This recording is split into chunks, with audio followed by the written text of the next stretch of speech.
ఈరోజు విశ్వాసుల్లో కూడా స్వార్థపరులా ఉన్నారు. ఎందుకో చెప్పనా, నువ్వు దేవుడు అయితే ప్రభు మాకు ఎందుకు ఇన్ని కష్టాలు, నువ్వు దేవుడు అయితే మాకు ఎందుకు ఇన్ని శోధనలు, నువ్వు దేవుడుగా మా జీవితంలో ఉంటే మా కుటుంబం ఎందుకు ఎలా ఉంది, నా భర్త ఎందుకు ఎలా ఉన్నాడు, నా భార్య ఎందుకు ఎలా ఉంది, నా పిల్లలు ఎందుకు ఎలా ఉన్నారు, లేకపోతే నా పరిస్థితులు ఎందుకున్నా, నా అప్పులు ఎలా ఎందుకు ఉన్నాయి, నువ్వు దేవుడు అయితే నిరూపించుకో ఎన్ని తీసే. తెలుగులో ఉన్నటువంటి ఎడమ దొంగ మాట్లాడుతున్నట్టు మాట్లాడుతున్నావు.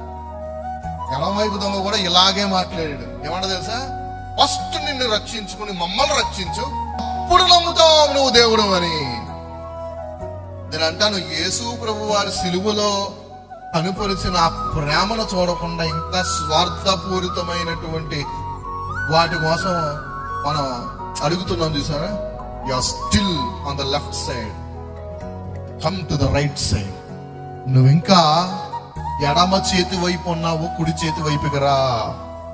స్తోత్రం కలుగును గాక.